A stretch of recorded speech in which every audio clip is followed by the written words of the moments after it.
ক্ষমতা কারোর জন্য ধ্বংসের কারণ। যেমন ফেরাউন আর নমরুদকে এই ক্ষমতাই তো ডুবিয়ে ছাড়লো। একদিনের ব্যবধানে হিরো যায় জিরো হয়ে, একদিন আগে ছিল আসমানে, একদিন পরে নেমে আসে একদম মাটিরও নিচে। এমন কিছু কেলেঙ্কারি প্রকাশ পায়, এমন কোনো ঝামেলায় জড়ায়া যায়, পুরো এক আসারের ঠেলায় ওর গোটা জীবনের অর্জন মুহূর্তেই ভ্যানিশ হয়ে যায়। সেভাবে হায় রে, হলোটা কি তার মাথায় ধরে না। হয়েছে একটা, আল্লাহ নারাজ হয়েছে তোমার উপরে, এজন্য তুমি ভেবেছিলে আল্লাহরে বাদ দিয়ে ডানা মেলে উড়বা, কিন্তু ঘুরি তুমি যত উপরেই যাও না কেন, নাটাই তো অন্য কারো হাতে।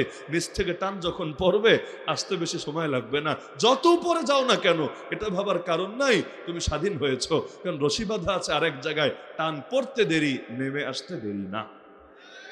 সেজন্য দোয়ার ব্যাপারে কখনোই গাফেল হওয়ার কোনো সুযোগই নাই।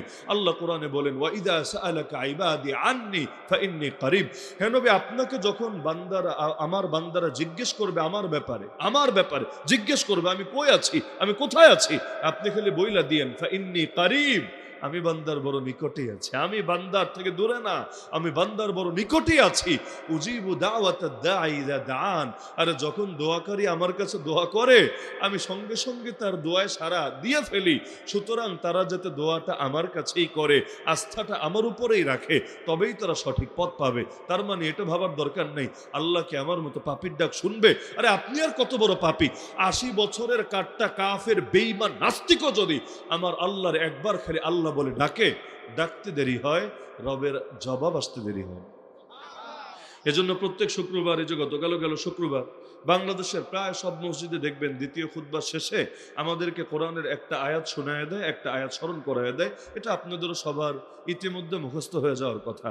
ফাযকুরুনি, সবাই পারেন, ফাযকুরুনি আযকুরকুম। অর্থ কি?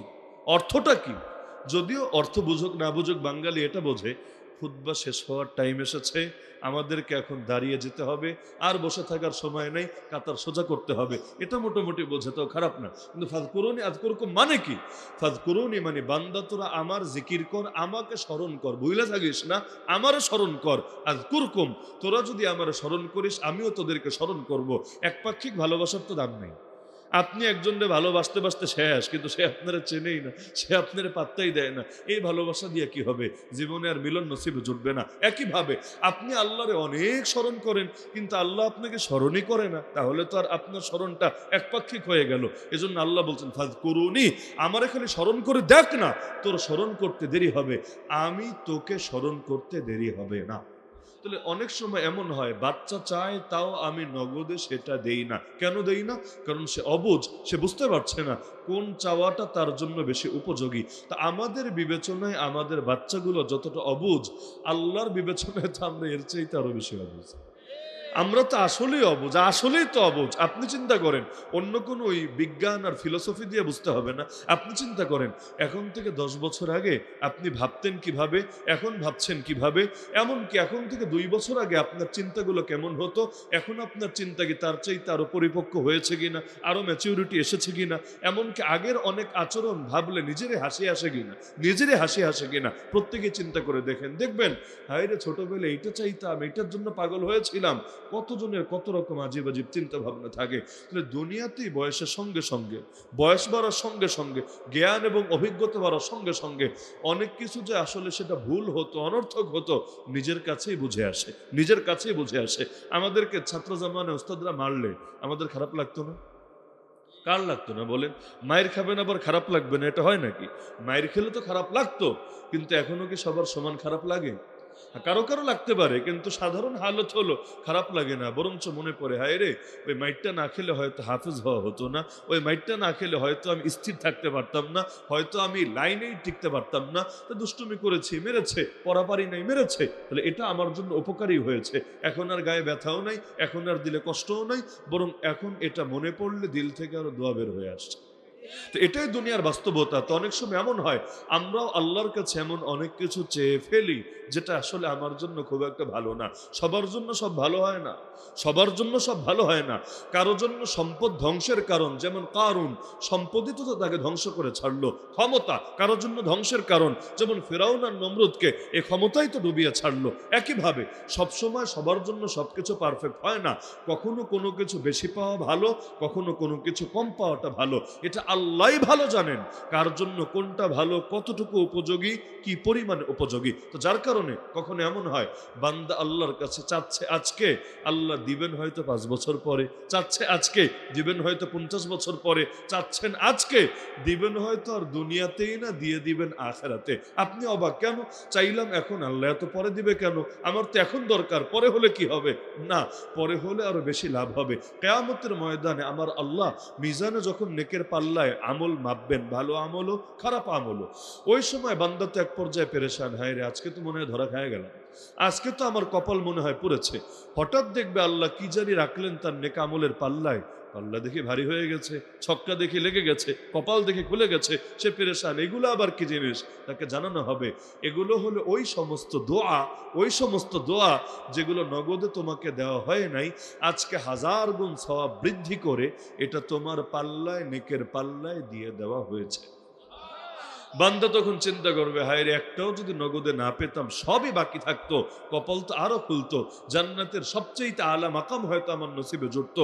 দুনিয়ায় যা পেয়েছি সেটা তো খতমই হয়ে গেছে, মোবাইল পাইলো শেষ, গাড়ি বাড়ি পাইলো শেষ, যা পেয়েছেন শেষ, কিন্তু আসল সুখের সন্ধানই তো আমার এখন জুটে গেছে। সে চিন্তা করবে একটাও যদি কবুল না হতো নগদে, সব যদি বাকি থাকতো আজকের জন্যে, আমার লাভ তো আরো বেড়ে যেত। তো যার কারণে আল্লাহ কোরআনে জানিয়েছেন কখনো এমন হবে না বান্দা দোয়া করবে আর আল্লাহ তার দোয়ায় সাড়া দিবে না, হবেই না, অসম্ভব। ওয়াকাল রাব্বুকুম উদউনি আস্তাজিব লাকুম, রব বলে দিয়েছেন বান্দা আমাকে ডাকো, আমাকে আহ্বান করো, আমার কাছে দোয়া করো, তোমার দোয়া করতে দেরি, আমার কবুল করতে দেরি না। এমনকি দোয়া করবা না কেন, তোমার দোয়া করার কিছু নাই, তুমি আল্লাহর সামনে দোয়া করার থেকে অহংকার বশত মুখ ফিরায় রাখবা, এমন যদি হয়, ইন্নাল্লাযীনা ইস্তাকবিরুনা আন ইবাদাতি সায়াদখুলুনা জাহান্নামা দাখিরিন, যারা আমার কাছে দোয়া করা থেকে মুখ ফিরিয়ে রাখে অহংকার বশত, ওরা লাঞ্ছিত হয়ে, ধিক্কৃত হয়ে প্রবেশ করবে জাহান্নামে। আপনার বাচ্চাটাও যদি এমন হয়, সারাদিন চাইতো আপনার কাছে, আব্বা এটা দাও, ওইটা দাও, ওইটা দাও, ওইটা দাও, ওইটা দাও, বলতে বলতে মাথা গরম করে রাখতো, হঠাৎ করে কি জানি হলো, 1 সপ্তাহ ধরে, 2 সপ্তাহ ধরে, 1 মাস ধরে আপনার কাছে কিচ্ছুই চায় না। কখনো হয় না এমন? বাচ্চারা রাগ করে, বাচ্চাদেরও তো ইগো থাকে, তাদেরও তো আত্মমর্যাদা থাকে, অনেক সময় আরো বেশি সেন্সিটিভ থাকে, আমাদের চাইতে আরো বেশি সেন্সিটিভ থাকে। বহুত বাচ্চা ডেঞ্জারাস বাচ্চা, মাশাআল্লাহ, একদম দেখা যায় হালকা হালকা বিষয় এতটা মাইন্ড করে, এগুলো রাগ ভাঙানো পরবর্তীতে বিরাট যুদ্ধের ব্যাপার হয়ে যায়। আর এই জামানের বাচ্চা তো আরো আপডেট, এখন তো জেনজি ঠেলাই গোটা দেশ কাঁপছে। আর সেখানে এখন তো যে বাচ্চা যেগুলো আছে এগুলো হলো জেনারেশন আলফা, মানে জেড এর পরে আবার নতুন করে এবিসিডি শুরু হচ্ছে, জেনারেশন এ বা জেনারেশন আলফা। তাহলে এই জেনারেশন আলফারে মানুষ করা যে কি কঠিন, এগুলো নতুন নতুন আব্বা যারা হয়েছে আর হারে হারে টের পাচ্ছে। মুরব্বীদের তো আলহামদুলিল্লাহ যুগ শেষ, অর্থাৎ তাদের বাচ্চারাও এখন বড় হয়ে গিয়েছে, ঘরে নাতিপুতিও চলে এসেছে, কিন্তু ইদানিং যারা ট্যাবলেট ক্যাপসুল পাচ্ছে এরা টের পাচ্ছে যে প্যারেন্টিং কারে বলে, আর বাচ্চা মানুষ করা যে কি জটিল একটা ব্যাপার বটে। বাচ্চা কাচ্চা কম, আগে তো 10টা 15টা 20টা পর্যন্ত মানুষের থাকতো, এখন বাচ্চা কাচ্চা কম, থাকে 1টা 2টা, কিন্তু 1টা 2টা ঠেলাই একদম এমন পেরেশানিতে থাকে, মনে হয় দুনিয়ার সবচেয়ে বড় কাজে মনে হয় তার বাচ্চা লালন পালন করা, আর বাকি সব এটা হলো তুচ্ছ এর সামনে। নাকি আমি মিথ্যা বলছি? এই জামানে এমন তো অনেক সময় এমন হয় যে বাচ্চাটা খুব চাওয়াচাই করতো, হঠাৎ করে কিছু চায় না, আপনার দিকে আগ্রহ ভরে তাকায়ও না, আপনার প্রতি কেমন কেমন যেন একটু অনুরাগ দেখাচ্ছে, বিরাগ দেখাচ্ছে আপনার ব্যাপারে, তাহলে আপনি কি খুশি হবেন না টেনশনে পড়বেন? স্বাভাবিকভাবে, আরে হলো কি, ওকে আমার কোন আচরণে কষ্ট পেলো, নাকি কোনো ভুল বোঝাবুঝি হলো? অন্যের বাচ্চা এমন করলে আপনার এটা পেরেশানি হবে না, আরো মেজাজ গরম হবে, এটা বেয়াদব, আপনার এরকম মনে হবে এটা একটা বেয়াদব ছেলে। কিন্তু নিজের বাচ্চার ক্ষেত্রে আপনার টেনশন লাগবে, আরে আমার এই আদরের বাচ্চাটা হঠাৎ করে এভাবে আমার থেকে মুখ ফিরায় রাখে কেন, আমার কাছে কিছু চাচ্ছে না কেন? তখন নিজে আকবেরে বলে, আব্বু কিছু লাগবে, দোকানে নিয়ে যায়, তুমি কিছু খেতে চাচ্ছ? ওই সময় যদি সে চায় ভালো লাগে, না চাইলে কেমন জানি মনে হয় কিরা আমার থেকে কি দূরে সরে গেল, দূরে। অনেক সময় বিয়ে শাদীর পরে ঝামেলাটা হয়, মানুষ অনেক সময় তখন এতটা বউ নির্ভর হয়ে যায়, এতটা বউ নির্ভর হয়ে যায়, মায়ের কাছে আর কিছু চায় না। অথচ মায়ের দিলটা, তার ইচ্ছা জাগে, আরে মাঝে মাঝে বলবে একটু শীত এসেছে, আমারে পিঠা বানায় দাও, আমাকে এই ভর্তাটা বানায় দাও, তোমার হাতের এই রান্নাটা খুব মিস করি, রান্না করে দাও। এভাবে বললে কি মারা নারাজ হয় না আরো খুশি হয়? খুশি হয় যে না, আমার ছেলে এখনো এখনো পর্যন্ত আমাকে বলে নাই, আমার মহব্বত তার দিলে আছে।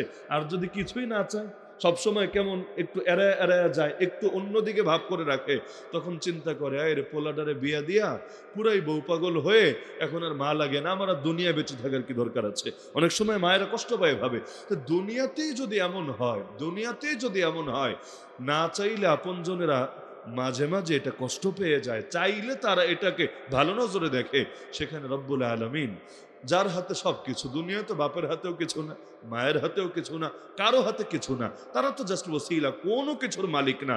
কিন্তু সবকিছুর মালিক যিনি, সবকিছুর নিয়ন্ত্রক যিনি, তার কাছে যদি বান্দা কিছু নাই চায়, কোনোভাবে যদি দোয়া নাই করে, এর দ্বারা কি প্রমাণ হবে? এর দ্বারা তো এটা প্রমাণ হবে না তাকে অনেক ভালোবাসে, তার উপর অনেক আস্থা রাখে, বরং এটাই প্রমাণ হবে যে আল্লাহ তোমারে আর লাগবে না, দুনিয়া পাঠায় দিছো, আপাতত তোমার কাজ খতম, তোমারে আর লাগবে না, আমার এখন নেতা লাগবে, আমার এখন অফিসার লাগবে, আমার এখন আত্মীয় স্বজন লাগবে, আমার এখন দুনিয়ার মানুষ হলেই চলবে, তোমার লাগবে না।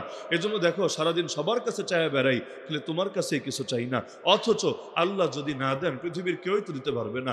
ডাক্তারের মাথায় যদি আল্লাহ সঠিক প্রেসক্রিপশনটা ঢেলে না দেন, যত বড় ডাক্তারের কাছেই যান, সঠিক ওষুধ জীবনেও লিখতে পারবে না। সবকিছু নিয়ন্ত্রণ তো আল্লাহর হাতে। আল্লাহ যে কখন বান্দার দিল কোন দিকে ঘুরাবেন সেটা তো তিনিই ভালো জানেন। আরে কত বড় বড় নেতাও মাঝে মাঝে ডাব্বা মারে না, নির্বাচনে মারে না কেন? তার নজর তরে আমার চাইতে বড় নেতা কে আছে, আমার চাইতে মানুষের কাছে বেশি জনপ্রিয় কে আছে। কিন্তু এই নজরও যদি বেশি চলে যায় মানুষের দিকে, বেশি চলে যায় নিজের যোগ্যতার দিকে, নজর যদি সরে যায় আল্লাহর থেকে, দেখা যায় কখনো এমন হয় একদিনের ব্যবধানে হিরো যায় জিরো হয়ে, একদিন আগে ছিল আসমানে, একদিন পরে নেমে আসে একদম মাটিরও নিচে। এমন কিছু কেলেঙ্কারি প্রকাশ পায়, এমন কোনো ঝামেলায় জড়ায়া যায়, পুরো এক আসারের ঠেলায় ওর গোটা জীবনের অর্জন মুহূর্তেই ভ্যানিশ হয়ে যায়। সেভাবে হায়রে হলোটা কি তার মাথায় ধরে না। হয়েছে একটা, আল্লাহ নারাজ হয়েছে তোমার উপরে, এজন্য তুমি ভেবেছিলে আল্লাহরে বাদ দিয়ে ডানা মেলে উড়বা, কিন্তু ঘুরি তুমি যত উপরেই যাও না কেন, নাটাই তো অন্য কারো হাতে। নিচ থেকে টান যখন পড়বে, আসতে বেশি সময় লাগবে না। যত উপরে যাও না কেন, এটা ভাবার কারণ নাই, তুমি স্বাধীন হয়েছ, কারণ রশি বাঁধা আছে আরেক জায়গায়, টান পড়তে দেরি, নেমে আসতে দেরি না। সেজন্য দোয়ার ব্যাপারে কখনোই গাফেল হওয়ার কোনো সুযোগই নাই। আল্লাহ কোরআনে বলেন, ওয়া ইযা সাআলাকা ইবাদি আন্নী ফাইন্নী করিব। হে নবী, আপনাকে যখন বান্দারা, আমার বান্দারা জিজ্ঞেস করবে আমার ব্যাপারে, আমার ব্যাপারে জিজ্ঞেস করবে আমি কই আছি, আমি কোথায় আছি, আপনি খালি বইলা দিয়েন ফাইন্নী করিব, আমি বান্দার বড় নিকটেই আছি, আমি বান্দার থেকে দূরে না, আমি বান্দার বড় নিকটেই আছি। উজিবু দাওয়াতাদ দাঈ ইযা দাআন। আরে যখন দোয়াকারী আমার কাছে দোয়া করে, আমি সঙ্গে সঙ্গে তার দোয়ায় সাড়া দিয়ে ফেলি। সুতরাং তারা যাতে দোয়াটা আমার কাছেই করে, আস্থাটা আমার উপরেই রাখে, তবেই তারা সঠিক পথ পাবে। তার মানে এটা ভাবার দরকার নেই আল্লাহকে আমার মতো পাপীর ডাক শুনবে। আরে আপনি আর কত বড় পাপী, ৮০ বছরের কাট্টা কাফের বেঈমান নাস্তিকও যদি আমার আল্লাহর একবার খালি আল্লাহ বলে ডাকে, ডাকতে দেরি হয়, রবের জবাব আসতে দেরি হয়। এজন্য প্রত্যেক শুক্রবার, এই যে গতকালও গেল শুক্রবার, বাংলাদেশের প্রায় সব মসজিদে দেখবেন দ্বিতীয় খুতবা শেষে আমাদেরকে কোরআনের একটা আয়াত শোনায় দেয়, একটা আয়াত স্মরণ করায় দেয়। এটা আপনাদেরও সবার ইতিমধ্যে মুখস্থ হয়ে যাওয়ার কথা। ফাযকুরুনি, সবাই পারেন, ফাযকুরুনি আযকুরকুম। অর্থ কি? অর্থটা কি?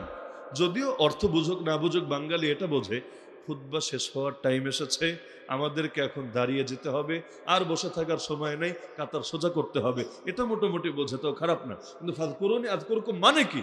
ফাযকুরুনি মানে বান্দা তোরা আমার জিকির কর, আমাকে স্মরণ কর, ভুলে থাকিস না, আমারে স্মরণ কর। আযকুরকুম, তোরা যদি আমারে স্মরণ করিস, আমিও তোদেরকে স্মরণ করব। একপাক্ষিক ভালোবাসার তো দাম নেই। আপনি একজনকে ভালোবাসতে বাসতে শেষ, কিন্তু সে আপনারা চেনেই না, সে আপনার পাত্তাই দেয় না। এই ভালোবাসা দিয়ে কি হবে? জীবনে আর মিলন নসিবে জুটবে না। একইভাবে আপনি আল্লাহরে অনেক স্মরণ করেন, কিন্তু আল্লাহ আপনাকে স্মরণই করে না, তাহলে তো আর আপনার স্মরণটা একপাক্ষিক হয়ে গেল। এজন্য আল্লাহ বলছেন ফাযকুরুনি, আমার এখানে স্মরণ করে দেখ না, তোর স্মরণ করতে দেরি হবে, আমি তোকে স্মরণ করতে দেরি হবে না। এজন্য নামাজে দাঁড়ায় যখন আল্লাহকে স্মরণ করেন, আলহামদুলিল্লাহ রাব্বিল আলামিন, সমস্ত প্রশংসা আল্লাহর, যিনি সমস্ত জাহানের রব। আপনি দ্বিতীয় আয়াতে যাওয়ার আগেই আল্লাহ কিন্তু জবাব দিয়ে ফেলেন। বলবেন কই শুনি না তো, কিছু শুনি না। আরে কত কিছুই তো শুনি না, কত কিছুই তো দেখি না। আমাদের প্রত্যেকের সাথে ফেরেশতা আছে নাকি নাই? দেখি তো না। এমনকি চোখের সামনে কেউ যখন মরে কোন দিকে ফেরেশতা আসলো, কেমনে জান কবজ করলো, দেখি তো না। আরে আমরা তো এত দুর্বল, নিজের চোখ দিয়ে নিজের চোখটারই দেখি না। চোখ দিয়ে আপনারটা দেখতে পাচ্ছি, কিন্তু আমার চোখ দিয়ে কিন্তু আমার চোখটাকেই দেখতে পাচ্ছি না। এত দুর্বল আমরা, এত দুর্বল। আমাদের জ্ঞানও এত কম, এত কম। আমাদের ভেতরে রূহ আছে, সবাই জানি, সবাই বুঝি, কিন্তু রূহ জিনিসটা যে কি, কেমনে ঢোকে, কেমনে বের হয়, কি হয় না হয়, কিছুই তো জানি না। তাহলে এত ক্ষুদ্র জ্ঞান নিয়ে, এই রকম দুর্বল চোখ নিয়ে, এই রকম দুর্বল কান নিয়ে অত কিছু শুনবো কিভাবে? শুনবোটা কিভাবে? দেখবোটা কিভাবে? লেকিন আমার চোখ ভুল করতে পারে, আমার কান ভুল করতে পারে। আল্লাহ এবং তার রাসূল যেটা জানিয়েছেন ওহীতে, এটা কখনোই ভুল হতে পারে না। তো নবীজি বলেছেন, আল্লাহ জবাব দেন, বান্দা যখন বলে আলহামদুলিল্লাহ রাব্বিল আলামিন, সঙ্গে সঙ্গে আল্লাহ জবাব দেন, হামিদানি আবদি, আমার বান্দা আমার প্রশংসা করেছে। আল্লাহ খুশি, দেখ আমার বান্দা আমার বইলে থাকে নাই, আমার বান্দা আমার প্রশংসা করেছে। এরপর বান্দা বলে আর রহমানির রহিম, আরে চেনো আমার আল্লাহকে? আমার আল্লাহ পরম করুণাময়, আমার আল্লাহ চির দয়ালু। সঙ্গে সঙ্গে আল্লাহর জবাব চলে আসে, আরে দেখো, আসনা আলাইয়া আবদি, আমার বান্দা আমার গুণগান গাচ্ছে। বান্দা বলে মালিক ইয়াউমিদ্দিন, আমার আল্লাহ বিচার দিবসের একমাত্র মালিক, দ্বিতীয় কোনো মালিক নাই, দ্বিতীয় কোনো বাদশা নাই। বিচার দিবস তথা কিয়ামতের দিনের মালিক কে?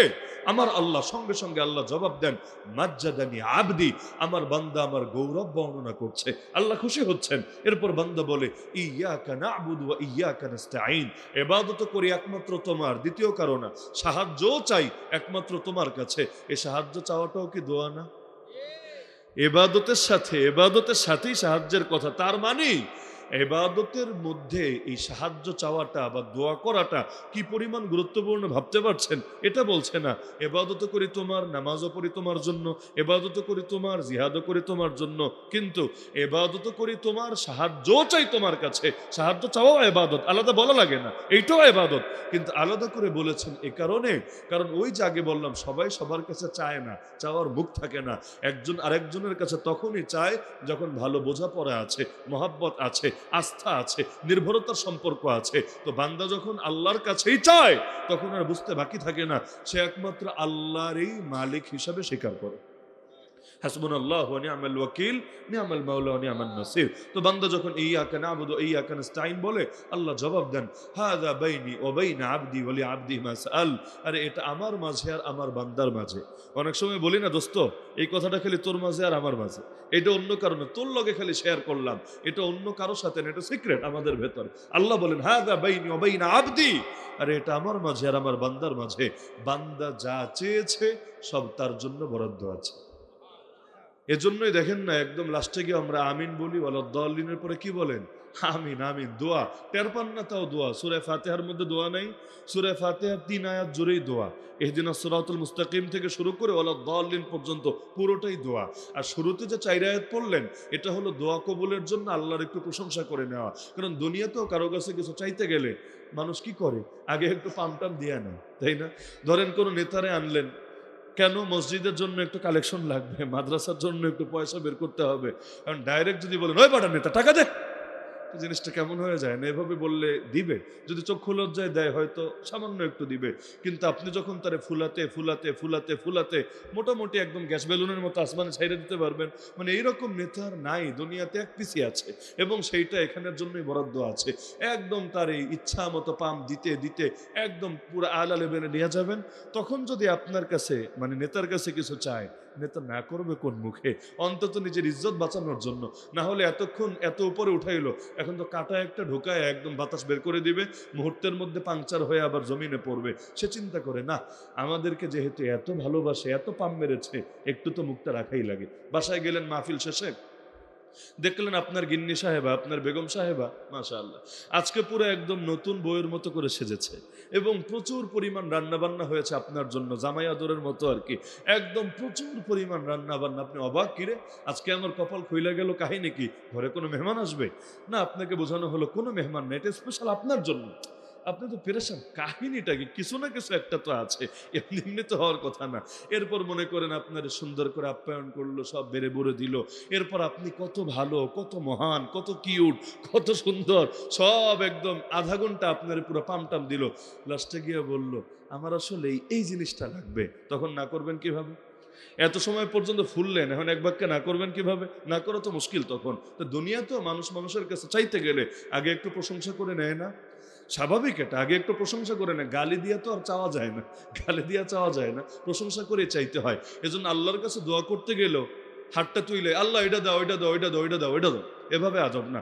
আদব হলো আগে একটু আল্লাহর প্রশংসা করে নেন। এজন্য আলহামদুলিল্লাহ রাব্বিল আলামিন প্রশংসা, আর রহমানির রহিম প্রশংসা, মালিক ইয়াউমিদ্দিন প্রশংসা, ইয়াকা না'বুদু ওয়া ইয়াকা নাস্তাঈন এটাও একরকম প্রশংসা, নিজের গোলামের স্বীকৃতি দিয়ে একরকম প্রশংসা। এরপরে গিয়ে দোয়া। কেউ জানাজা পড়তে গেলেও কি করি? প্রথমে একদম আল্লাহু আকবার বইলেই দোয়া শুরু করি না, বরঞ্চ আগে প্রশংসা। সানা মানে প্রশংসা, সুবহানাকাল্লাহুম্মা বিহামদিক, এই পুরোটা বলে প্রশংসা। এরপর নবীর শানে দুরূদ, আল্লাহরেও খুশি করলাম, এরপর নবীর শানেও দুরূদ পড়লাম। এরপর গিয়ে আমার দোয়া, আল্লাহুম্মা গফির লিহাইয়িনা ওয়া মাইয়িতিনা ওয়া শাহিদিনা ওয়া গায়িবিনা। ওই দোয়ার আগে যদি বান্দা নবীর শানে দুরূদ পড়ে নেয় আর আল্লাহর প্রশংসা করে নেয়, আল্লাহ ওই দোয়া ফিরায় না।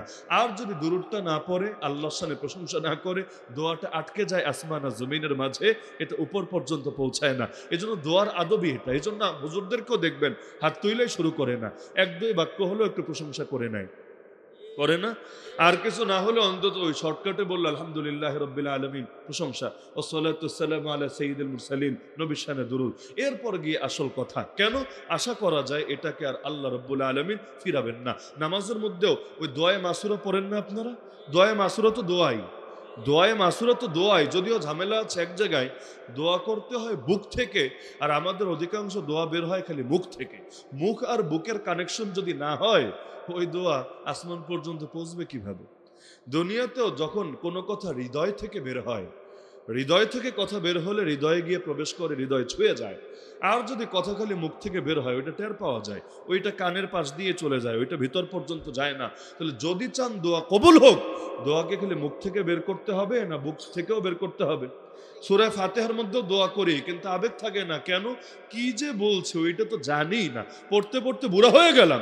কিন্তু ইহদিনাস সিরাতুল মুস্তাকিম যে একটা দোয়া, হেদায়েতের দোয়া, জীবনের সবচাইতে দামি দোয়া, ওই অতটুকু অনুভূতিও তো আমার ভেতরে কাজ করে না। অথচ এতটুকু জানতে বড় হুজুর হওয়া লাগে না, এতটুকু জানতে মাদ্রাসায় পড়া লাগে না, খালি ইচ্ছা থাকলেই চলে, আর কিচ্ছু লাগে না। ইচ্ছা থাকলেই চলে, কিন্তু ওইটাও জানতে রাজি না। দোয়ায় কোনো দোয়া না, দোয়ায় কোনো তো কি বুক থেকে বের হওয়া দরকার ছিল না? কিন্তু কি যে চাচ্ছে আল্লাহর কাছে ওইটাও তো বুঝি না। এমনকি দোয়ায়ে মাসুরা দোয়া না? খেয়াল করলে দেখেন, নামাজের পরে নিজেরা দোয়া করলে ওই দোয়ার প্রতি যতটা আগ্রহ এবং আবেগ কাজ করে, নামাজের মধ্যে সালামের আগে যে নবীর শেখানো দোয়া আছে, ওইটার প্রতি কিন্তু এরকম আবেগ কাজ করে না, যার কারণে রকেটের গতিতে পড়ে। আমাদের আবার পরের একটা সুন্দর আদব আছে। কি আদব জানেন? যদি জোরে জোরে পড়ি, ধরেন আপনারই দাঁড় করাইয়া দিলাম মাগরিবের নামাজে, দোস্ত তুই আজকে ইমাম হ, যদ্দুর পারস আজকে ইমামতি কর, তাহলে কি হবে? দেখবেন তারে দাঁড় করাইয়া দিলাম, সে যেমনে পারে মোটামুটি সুন্দর করে একটু পড়ার চেষ্টা করবে। কিন্তু জোহরের নামাজটা যখন পড়বে, যখন কেরাত শোনা যাবে না, অথবা একা একই নামাজ যখন পড়বে, তখন দেখবেন রাকাতের স্পিডটা একটু বেড়ে গিয়েছে। আগে যদি 1 গুণ গতিতে হয়েছে, এখন 2 গুণ 4 গুণ গতিতে হচ্ছে। আপনি টাইম মাপলেই টের পাবেন, টাইম মাপলেই টের পাবেন। দেখবেন যেই নামাজ পুরোটা মনে মনে হয়, একটু তাড়াতাড়ি শেষ হয়ে যায়। যেই নামাজ একটু জোরে জোরে পড়ে, একটু টাইমটা বেশি লাগে। কেন? কারণ উভয় জায়গায় কেরাত আছে, কিন্তু একটা খালি আল্লাহ শোনে, আর আরেকটা আল্লাহর পাশাপাশি বান্দাও শোনে। যখন বান্দা শোনে আমরা একটু বেশি সিরিয়াস থাকি, আর যখন খালি আল্লাহ শোনে, আল্লাহ তুমি তো সবসময় শোনো, এত কিছু বিস্তারিত বলা লাগে। এজন্য দেখবেন অধিকাংশ বাঙালি আর তাহিয়াত পরে 4G স্পিডে, কে জানেন না? আচ্ছা একদম কি যে পড়ে। এজন্য আসলে যে পড়ে এটার একটা উদাহরণ আছে। আপনি যে কেউ জিজ্ঞেস করবেন, ভাই শুদ্ধ করে একটা বার দোয়ায় কোনটা পড়ে শোনাও তো, দেখবেন অধিকাংশ জন ধরা পারে না। 2-4 বাক্য বলবে আল্লাহুম্মা ইন্না নাস্তাইনুকা, একটু শুরু করবে, মাঝখানে গিয়ে প্যাচপুচ লাগাই দিবে। কেন প্যাচ লাগে? কেন? সূরা ফাতিহায় তো প্যাচ লাগে না, এখানে প্যাচ লাগে কেন? কারণ ওই যে 4G স্পিডে পড়তে পড়তে অভ্যস্ত, তো এখন শুদ্ধ কইরা ঠান্ডা মাথায় সুন্দর কইরা বলতে গেলে আর আসে না। আমাদের এক উস্তাদ ছিলেন, আগে এক সময় সিরাজগঞ্জে শিক্ষকতা করতেন, মাওলানা মামুনুল হক সাহেব যে মাদ্রাসা ছিলেন, একই সাথে একই সময়। তো এখন ওইখানে একটা লোক ছিল, এ হলো হুজুরদের খুব উল্টাপাল্টা প্রশ্ন করতো, আর হুজুররা যদি না পারতো সে খুব মজা পেত। যে আজকে হুজুরে আটকায়া দিয়েছে, হুজুর আমার প্রশ্নের জবাবই দিতে পারে নাই, সে মহা একটা খুশির বিষয় হতো। প্রশ্ন হতো সেই রকম আজে বাজে প্রশ্ন। তো একদিন হুজুর শোনাচ্ছেন যে এশার নামাজ পড়ে মসজিদ থেকে বের হচ্ছেন বেতে শেষ করে, হঠাৎ করে দৌড়ে এসেছে, হুজুর হুজুর একটা প্রশ্ন আছে, আমার একটু জবাবটা দিয়া যান। তো হুজুর তো বুঝেছে ও তো মার্কা মারা, এটা প্রশ্ন তো করবে সেই টাইপের একটা প্রশ্ন। এখন যেহেতু ধরা খেয়ে গেছে, কিছু করার নাই, আসলো প্রশ্ন করলো, হুজুর আমার অনেকদিন ধরে একটা বিষয় জানার কৌতূহল, কারে না কারে জিজ্ঞেস করব, কিন্তু আজকে মনে হলো না আপনি এটা পারফেক্ট, এটা জবাব দেওয়ার জন্য আপনারই জিজ্ঞেস করি। প্রশ্নটা হলো, হুজুর ফেরাউনের নানির নাম কি? তার অনেকদিন ধরে জানার আগ্রহ, ফেরাউনের নানি, নানাও না, আব্বাও না, আম্মাও না, ফেরাউনের নানি। ফেরাউনের নিজের নাম তো জানতে চাইলেও হইতো, ফেরাউন কিন্তু কারো নাম না। ফেরাউন নামে কোনো মানুষ পৃথিবীতে কোনোদিন ছিলই না। ফেরাউন মানে প্রেসিডেন্ট, ফেরাউন মানে রাষ্ট্রপতি। ওই মিশরের প্রেসিডেন্টকে ওদের মাতৃভাষায়, ওদের ওই সময় যেটা ভাষা ছিল, ওই সময় ভাষা আরবি ছিল না, আরবি এটা পরে হয়েছে। ওই সময় ওদের যে মাতৃভাষা ছিল, ওদের ভাষায় ওরা ফেরাউন বলে ডাকতো। যেমন রাষ্ট্রপতি আমরা বাংলায় বলি, ওই আমেরিকানরা কি রাষ্ট্রপতি শব্দ চেনে? ওরা প্রেসিডেন্ট বলতে পারে, রাষ্ট্রপতি শব্দ তো ওরা বলবে না, এটা আমাদের মাতৃভাষা, আমাদের বাংলা ভাষা। একইভাবে ওদের ভাষায় ফেরাউন বলতো কাকে? প্রেসিডেন্টকে। এটা কারো নাম না, প্রেসিডেন্ট কারো নাম আছে না, এটা নাম না, নাম না, এটা একটা পদ, এটা একটা তার যোগ্যতা। তো এখন ফেরাউন নামের কোনো মানুষ পৃথিবীতে কোনোদিন ছিল না, আল্লাহ নামে হাইড করে ফেলেছেন, ওর নামটাই আর মানুষকে জানান নাই। মাঝে মাঝে এমন হয় দুনিয়াতে, আমরা অনেকের নাম মুখে আনি না, নামটা আড়াল করে অন্য শব্দ দিয়ে বলি, লোকে বুঝে ফেলে। যেমন আমি যদি বলি কাউয়া, নাম না বললেও মানুষ কি জানি একটা বুঝে ফেলে। আমি যদি বলি মুরগি চোরা, মানুষ কি জানি একটা বুঝে ফেলে। মাঝে মাঝে হয় এমন, নাম বলা লাগে না, নামের চাই তো এটা দিয়ে বললে ব্র্যান্ডিংটা আরো ভালো হয়ে থাকে। এজন্য আমার আল্লাহ ফেরাউনের নাম হাইড করে দিয়েছেন। ওই ফেরাউন ফেরাউন ফেরাউন এটা বলতে বলতে ওর নামই গিয়েছে গায়েব হয়ে। তো ওর নাম জানতে চাইলেও চলতো, কিন্তু জানতে চাইলো কার নাম? ফেরাউনের নানির নাম। এখন তিনি চিন্তা করলেন, আরে প্রশ্ন তো একটা করেছে, এটা জবাব তো আসলে কারো পক্ষে দেওয়া সম্ভব না, কারণ ফেরাউন্ডে নিয়ে গবেষণা করার টাইম কার আছে? এখন তার অতীত ইতিহাসও ঘেটে ঘেটে বের করবে। এবার হুজুর চিন্তা করলেন, নরে আজকে একটা শিক্ষা দিতে হবে, এই বেয়াদবরে এমন একটা শিক্ষা দিতে হবে যাতে করে চিরকালের জন্য প্রশ্ন কি করা লাগবে এই কমন সেন্সটা যাতে ওর ভেতরে জাগ্রত থাকে। হুজুর বলেন, হ্যাঁ আমি তোমাকে সুন্দরভাবে জবাব দিব, খালি ফেরাউনের নানি না, তার নানি, ওই নানির নানি, সবার নাম আমি তোমারে বলে দিব, একদম রেফারেন্স সহ বলার ব্যবস্থা করে দিব, কিন্তু শর্ত হলো একটা কাজ তোমার করা লাগবে। সে তো খুশি, যাক হুজুরে তাহলে এই হুজুর মনে হয় অনেক জানে, আটকানো যাবে না, তাহলে দেখি আসলে জবাবটা সহি হয় কিনা। না হলে হুজুর বলার পর গুগলে সার্চ করবে, অন্য কোনোভাবে চেষ্টা চালাবে, কোনোভাবে ভুল টুল বের করা যায় কিনা। অনেকে হয় এরকম, চেষ্টা করে কোনোভাবে আটকানো যায় কিনা। তো জবাব শুনতে কি কাজ করা লাগবে, সে রাজি। হুজুর বললেন, আচ্ছা এই কাজটা করলে আমি তোমার জবাব দিব। কাজটা হলো, তুমি একটা বার শুদ্ধ করে দোয়ায় কুনুতটা পড়ে শোনাবে আমাকে, কারণ মাত্রই তো এশার নামাজ শেষ হয়েছে, বেতর পড়ে এসেছে। একবার শুদ্ধ করে আমার দোয়ায় কুনুত শোনাবা, শোনাতে পারলে আমি তোমার একটা জবাব দিব। এখন শুরু করে তো মাঝখানে আটকে গেছে, আর পারে না, প্যাসপুস লেগে এখন আর শেষ করতে পারছে না। এবার ধরলেন, আচ্ছা মতো বেটা ফাজিল, যেটা তোর শরীয়তের জন্য দরকার, দিন পালনের জন্য দরকার, ধর্মচর্চার জন্য দরকার, ওইটার খবর নাই। আর যেটা নিয়ে আল্লাহ তোরে ধরবে না, না আখেরাতে, না হাসরে, না হলো কবরে, না কোনো জনে গিয়ে জিজ্ঞেস করবেন কি করো, বলবে টাইম পাস করি।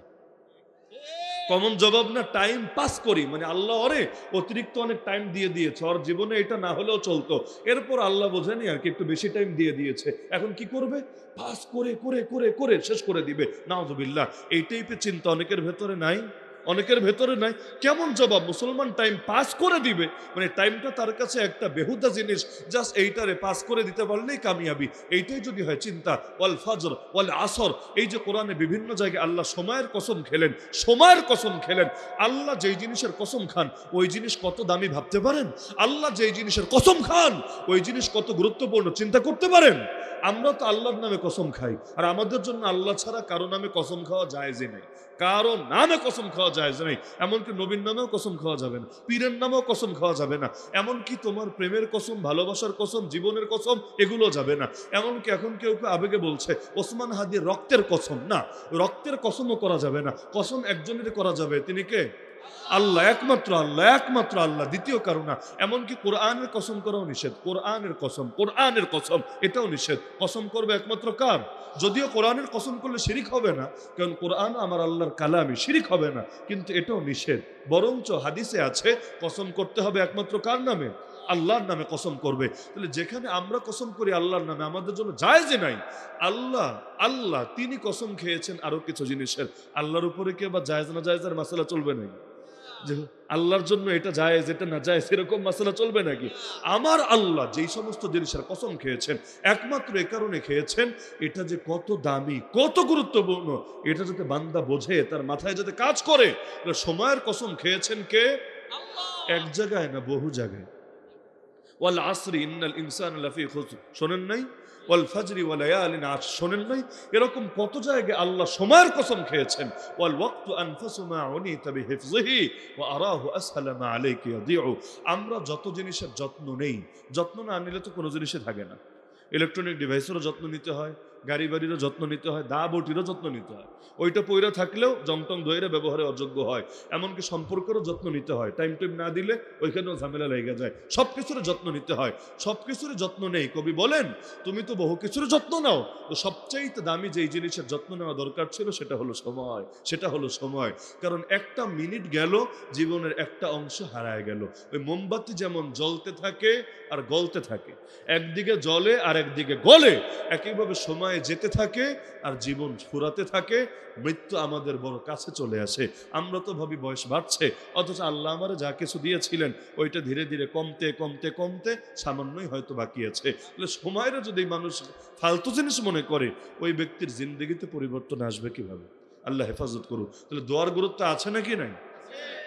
আমরা তো জীবনের অনেক সময় বড় বড় সিদ্ধান্ত নিয়ে ফেলি দোয়া ছাড়া। বড় বড় সিদ্ধান্ত, বিয়ে শাদী, ব্যবসা বাণিজ্য, চাকরি, বিদেশ যাওয়ার ভিসা অ্যাপ্লাই, বহুত বড় বড় কাজও আমরা করে ফেলি দোয়া ছাড়া। অথচ আল্লাহ নবী এগুলোর জন্য আলাদা দোয়া পর্যন্ত শিক্ষা দিয়েছেন। ইস্তেখারার দোয়া নাম শুনছেন না জীবনে? নাম শোনেন নাই? অধিকাংশ জানেই না ইস্তেখারার নামাজ কেমনে পড়ে। এখানে নবী কি দোয়া শিক্ষা দান করেছেন, বহু কিছু সমাজ থেকে মরে যাচ্ছে, হারায় যাচ্ছে। চন্দ্রগ্রহণ হয় কখনো শুনেছেন? হয়তো দেখেছেন অনেকে। সূর্যগ্রহণ হয় জীবনে শুনেছেন? শুনেছেন। তো চন্দ্রগ্রহণেরও নামাজ আছে, সূর্যগ্রহণেরও নামাজ আছে, সুন্নত নামাজ, নবী শিক্ষা দেওয়া নামাজ।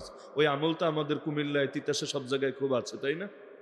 অধিকাংশরে যদি আমি বলি জীবনে একটা বার চন্দ্রগ্রহণের নামাজ পড়েছেন কে হাত তোলেন, অথবা একটা বার সূর্যগ্রহণের নামাজ পড়েছেন কে হাত তোলেন। আমি তুলতে বলছি না, এমনি যদি আমি প্রশ্নটা করি, দেখবেন এমনও হতে পারে একটা হাতও হয়তো উঠবেন, এমন হতে পারে। যে নবী কি ফাউ জিনিস শেখায় গেলেন আমাদেরকে, অনর্থক জিনিস দিয়ে গেলেন আমাদেরকে? নবী সুন্নাত সালাতুল হাজত, বিপদে পড়লে বান্দা আল্লাহর কাছে 2 রাকাত নামাজ পড়ে একটু নিজের হাজতটা কামনা করবে। কারণ আল্লাহ কোরআনে বলেছেন সাহায্য চাইবা 2 জিনিসের মাধ্যমে। 1 নম্বরে অধৈর্য হবা না, সবর করবা, আর 2 নম্বরে নামাজ পড়বা। ইস্তাঈনু বিস-সাবরি ওয়াস-সালাহ ইন্নাল্লাহা মা'আস সাবিরিন। আল্লাহ বলে দিয়েছেন, একাধিক জায়গায় বলেছেন সবর আর নামাজের মাধ্যমে আল্লাহর কাছে সাহায্য চাইতে। অথচ আমরা সাহায্য চাই 2টারে বাদ দিয়ে। সবরও নাই, অধৈর্য হয়, মুহূর্তের মধ্যে অধৈর্য হয়। এমন হয় মাঝে মাঝে আল্লাহর নিয়ে খারাপ কথা বলে ফেলে। গ্রামাঞ্চলে দেখবেন বাচ্চা মারা গিয়েছে, মহিলা কাঁদতে কাঁদতে বলা শুরু করেছে, আল্লাহ কি আর কাউরে পাইলো না, আমার কোলডারি খালি করতে হইলো। বলে না এই জাতীয় কথা, বলে না? অথচ যদি জ্ঞান ঠিক থাকে, সেন্স ঠিক থাকে, আর বুঝে এই কথাটা বলে, বেঈমান হতে আর দ্বিতীয় কোনো কথা লাগবে না, এক কথাই যথেষ্ট ইমান শেষ করার জন্য। আবার এই কথা বললে যদি বাচ্চা ফেরত আসতো, তাও নয়তো একটা ব্যাপার ছিল যে ইমান গেলে যাক, বাচ্চা তো অন্তত ফেরত এসেছে। কিন্তু বাচ্চা আসে মনে হয়, বাচ্চা আসে। তো বাচ্চা যদি না আসে কি হলো? একদিকে হারালো সন্তান আর একদিকে হারালো ইমান।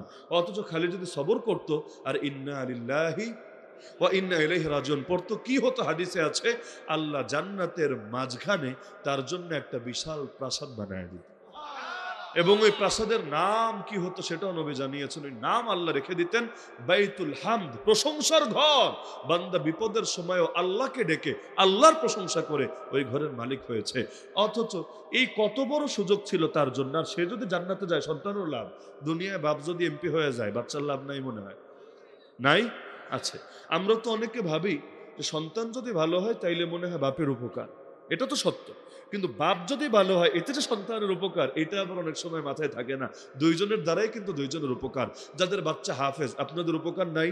যাদের বাচ্চা শহীদ, আপনাদের উপকার নাই? যাদের বাচ্চা আলেম, আপনাদের উপকার নাই? একইভাবে যাদের বাপ হাফেজ, যাদের বাপ বুজুর্গ, যাদের বাপ ইবাদতকারী, তাদেরও বড় উপকার। কি উপকার? আল্লাহ কোরআনে সূরা তুরের মধ্যে বলেছেন, ওয়াল্লাযীনা আমানু, যারা নিজেরাও ঈমান এনেছে, ওয়াত্তাবাআতহুম যুররিয়াতুহুম বিঈমান, আর তাদের ফ্যামিলি, তাদের বংশের লোকেরাও ঈমানের ক্ষেত্রে তাদেরকেই অনুসরণ করেছে। কারণ বাচ্চারা তো বাপের থেকে অনুসরণ কইরে কইরেই ঈমানদার হয়। আল্লাহ বলেন, আলহাকনা বিহিম যুররিয়াতাহুম, দুনিয়ায় যেভাবে এই ফ্যামিলিকে আমি মিলিয়ে রেখেছি, বাপের সাথে সন্তানকে মিলিয়ে রেখেছি, কারণ কে বাপ হবে কে সন্তান হবে এটা কার হাতে? তা আমার ঘরে এই বাচ্চাটা দিলেন কে? আল্লাহই দিলেন। তা আল্লাহ ওরে যেমনি ভাবে দুনিয়াতে আমার সাথে মিলাই দিলেন, আল্লাহ বলেন ওদের পথ যদি এক হয়, মত যদি এক হয়, আদর্শ যদি এক হয়, বাপও ইমানদার, সন্তানও ইমানদার। এমন না বাপ নবী নূহ আর সন্তান হলো কেনান, এমন না, এমন না, বরং বাপও ইমানদার, সন্তানও ইমানদার। আল্লাহ বলেন দুনিয়াতে যেভাবে মিলিয়ে দিয়েছিলাম জান্নাতে মিলাই দিই। জান্নাতে কিভাবে মিলাবেন? বলবেন দুইজন ইমানদার, মিলানোর কি আছে, এমনি তো যাবে জান্নাতে। না, এখানে বড় পার্থক্য আছে। সবার ইমান থাকলে আমল তো সবার একই আছে। দুনিয়া সবার একরকম আমল, এখানে যারা আছে কারো আমলের সাথে কারো আমলে মিল না, সম্ভবই না। দুইটা মানুষের আমল এক হওয়া এটা তো কল্পনাও করা যায় না। অবশ্যই টুকটাক ভিন্নতা থাকবেই থাকবে। ওই হাতের চিহ্ন যেমন মিলে না, চোখে যেমন মিলে না, একইভাবে আমাদের আমলও কারোটার সাথে কারো মিলে না, কারো কম কারো বেশি। এমন হতে পারে না বাপ চলে গেছে জান্নাতুল ফেরদাউসে, সন্তান তার আমল আর ইমানের কারণে যতটুকু যাওয়ার মতো সে মোটামুটি নিচের দিকে একটা জান্নাত পায়। মানে ধরেন বাপ উঠেছে 5 স্টারে আর সন্তান উঠেছে 3 স্টারে, এমন হতে পারে নাকি পারে না? পারে। এখন যদি আপনার সন্তানটা 3 স্টারে থাকে, সেখানে কষ্ট মষ্ট করে হোটেল সালাদিয়া খায়, মনে করে সালাদিয়া, বুঝেন? মানে সালাদিয়া, ওই সালাটালা পেঁচায় রাস্তার পাশে যে হোটেল টোটেল আছে আর কি, হোটেল সালাদিয়া খায়। আর আপনি একদম 5 স্টারে গিয়া মানে এক এক আইটেমই 2000-4000 টাকা, এগুলো আপনি খান। তাহলে আপনার ওই সন্তানের কথা মনে পড়লে একটু কষ্ট লাগবে না? স্বাভাবিক, যে কোনো বাপের লাগবে। আমাদের বাবারও তো এমন, আলহামদুলিল্লাহ, নিজেরা না খেয়ে আমাদেরকে খাওয়ানো, তাই না? রানের পিস, রানের পিস, ভালো ফল, যে কোনো অংশ সন্তানটা দেওয়ার পর যেটা বাঁচে, হ্যাঁ রে, আমাদের মায়েরা কত সময় দেয় আমাদেরকে মিথ্যা বুঝতে দিত, তাই না? পেটে ক্ষুধা নাই, আসলে খাবারের পরিমাণ কম। এখন মা যদি ভাগ বসায় সন্তানের, সন্তানের আসলে চাহিদা পূরণ হবে না, তার কাছে মনে হচ্ছে পূরণ হবে না, বলে না বাবা আমি রান খাই না, আমার এটা ভালো লাগে না, পছন্দ না। আরে কার পছন্দ না? পছন্দ। কিন্তু নিজেই যদি খেয়ে ফেলে, সন্তানের ভাগে কি জুটবে? কত মিথ্যা বললো আমাদেরকে। আল্লাহ আমাদের মাদেরকে, সবার মাদেরকে খুব ভালো রাখুক। যারা দুনিয়াতে আছে তাদেরকেও নেখায়াতে রাখুক, আর যারা দুনিয়া থেকে চলে গিয়েছে আল্লাহ এর বিনিময় তাদেরকে জান্নাতুল ফেরদৌসে দিয়ে দেয়। তাহলে দুনিয়াতেই কত ক্ষেত্রে এমন হয়, নিজে কষ্ট করে সন্তানের জন্য, এগুলো কেউ নিজে বাবা না হওয়ার আগে বোঝে না। আমাদেরকেও ছোটবেলায় বলতো নিজে যখন বাবা হবে তখন বুঝবি, এর আগে বুঝবি না। আসলেই তখন বুঝি নাই, বোঝার কথাও না। এখন বুঝি, এখন বোঝার কথা। তাহলে দুনিয়াতে যেমনি ভাবে ওই সন্তান যদি কষ্টে থাকে, বাপেরও খারাপ লাগে, নিজে না খেয়ে তারে খাওয়ায়। কত বাচ্চারা এমন ঢাকা শহরে পড়ালেখা করতে গিয়ে প্রচুর খরচ করে, প্রচুর, অথচ তার বাপ জানেই টাকাগুলো অর্জন করতে তার কি কষ্ট হয়, কি পরিমাণ রক্তরে পানি করতে হয়, বাপ ভালো করে জানে, তারপরে বুঝতে দেয় না, বরঞ্চ কষ্ট করে ঋণ করে তারে ভালো রাখার চেষ্টা করে। তাহলে দুনিয়াতেও যেমন, জান্নাতেও তো যাওয়ার পরে আপনি চলে গেলেন একদম জান্নাতুল ফেরদাউসে, আর আপনার বাচ্চাটা পড়ে আছে নিচের জান্নাতে, দিলের মধ্যে একটু শূন্যতা লাগবে কি না? লাগবে, অবশ্যই লাগবে, অবশ্যই লাগবে। এই শূন্যতা যাতে না লাগে, এই জবাবই আল্লাহ দিলেন সূরা তুরে। আল্লাহ শূন্যতা রাখবেন না, জান্নাতে শূন্যতা নাই। এখন সন্তানের আমলের বদৌলত তো এদূর আসতে পারে না, পারার কথা না, কিন্তু ওই বাপের বরকতে আল্লাহ ওই সন্তানটাও বাপের সাথে মিলাইয়া দিবেন, ওই স্তরে জান্নাতে উঠাই দিবেন। এজন্য আল্লাহ নবী ফাতেমাকে বোঝাচ্ছেন, ফাতেমা ইমান আমল নিয়ে যদি না যেতে পারো, তোমার জন্য আমার কিছুই করার নেই। আর যদি ইমান আমল নিয়ে যেতে পারো, গায়রা আন্নালি বিকুম রাহিমান সাআবুল্লুহা বিবালালিহা, তোমার সাথে আমার আত্মীয়তার যে সম্পর্ক আছে এর হক আমি আদায় করব, এই সম্পর্ককে আমি সঞ্চিত রাখবো। কিভাবে? তার মানে অবশ্যই সন্তান উপকৃত হবে তার বাবার মাধ্যমে, ফাতেমা উপকৃত হবে মুহাম্মদুর রাসূলুল্লাহ সাল্লাল্লাহু আলাইহি ওয়াসাল্লাম। আজান হয়ে গেছে, কথা আর দীর্ঘ করছি না। সুতরাং আমার সব কথার মূল কথা, আল্লাহর ওয়াস্তে দোয়ার ব্যাপারে গুরুত্ব দেন। দিনে অন্তত 5টা মিনিট এমন রাখেন যে এই টাইমটা একমাত্র আপনার এবং আপনার আল্লাহর, তৃতীয় কেউ থাকবে না। হাত তুলতেও যদি কষ্ট লাগে, ওই দিলে দিলে নিজের সব কষ্টের কথা, দুঃখের কথা শেয়ার করবেন আল্লাহর সাথে। রাজি আছেন তো ইনশাআল্লাহ? দোয়া যত বাড়বে ইনশাআল্লাহ আল্লাহর সাথে বন্ধুত্ব এবং মহব্বত তত বাড়বে, ইবাদতে মনোযোগ তত বাড়বে। আল্লাহ সবাইকে তৌফিক দান করুন, আমিন। ওয়া আখিরু দাওয়ানা আলহামদুলিল্লাহি রাব্বিল আলামিন।